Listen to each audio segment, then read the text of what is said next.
கர்த்தர் இன்றைக்குள்ள உங்களுக்கு சிங்கத்தை போன்ற ஒரு தைரியத்தை கொடுக்க விரும்புறார். அல்லேலூயா. நீங்க தைரியமா அந்த சவாலை சந்திக்கலாம். நீங்க தைரியமா மருளாமல் அந்த சவாலுக்கு முன்பாக நிற்கிறீங்க பாருங்க. நீங்க நிக்கும் போது என்ன சொல்றீங்க தெரியுமா? அந்த சவாலை பார்த்து என்ன சொல்றீங்கன்னா, நான் நிக்கிறேன் பாரு, அடையாளம் நீ அழிவதற்கும் நான் வாழ்வதற்கும் அடையாளம். அல்லேலூயா.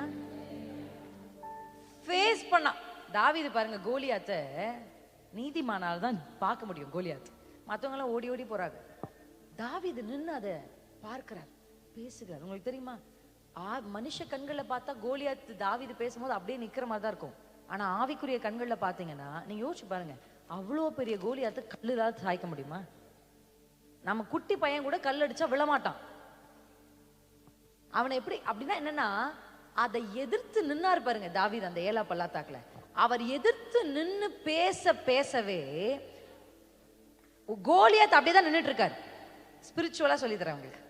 கோலியாத் அப்படியேதான் இருக்காரு. ஆனா அவருக்குள்ள இருக்கிற பலத்தை மட்டும் ஆண்டவர் அப்படி உருவி எடுத்துட்டார்.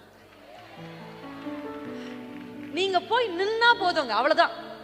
நீங்க பாருங்க, ஷாத்ராக் மேஷாக் ஆபேத்நேகோ அக்கினி சூளைக்கு நாங்க பரவாயில்ல,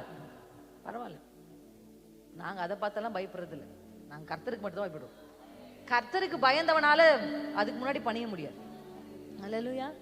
மனுஷ கண்கள்ல பாத்தீங்கன்னா அக்கினி, நான் நினைச்சு பார்த்திருக்கேன், ஏன் ஏதாவது ஒரு தண்ணி வர வச்சு மழையை வர வச்சு அக்கினி அவிச்சிருக்கலாம். இல்ல, அந்த அக்கினி அப்படியே தான் எரிஞ்சிட்டு இருக்கு. ஆனா அந்த அக்கினி பேலன்ஸ் செய்யல. அப்படின்னா என்ன அர்த்தம்? பிசிக்கலா பார்த்தா, மாம்ச கண்கள்ல பார்த்தா அக்கினி இருக்கு, ஆவிக்குரிய அதனுடைய பலத்தை மட்டும் கர்த்தர் எடுத்து விட்டுறாரு.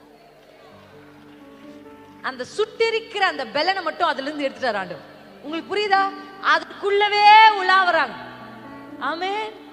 நான் உங்களுக்கு சொல்றேன், என்னைக்கு நீங்க போய் அந்த சவாலுக்கு முன்பாக, உங்கள் சூழ்நிலைகளுக்கு முன்பாக தைரியமா காலுண்டு நிக்கிறீங்களோ, அப்பவே அதுக்கு இருக்கிற பவரை என் அப்பா எடுத்துருவார்.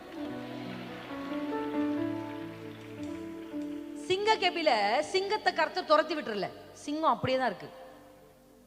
வாயை கட்டி போட்டாருன்னா நீங்க பார்த்தா என்ன, ஒரு நூல் வச்சு துணி வச்சு வாய் கட்டின மாதிரியா இருக்கும்? இல்ல, சிங்கத்தின் பற்கள் அப்படியே தான் இருக்கு, சிங்கத்தின் வாய் அப்படியே தான் இருக்கு, அது திறந்துதான் இருக்கு.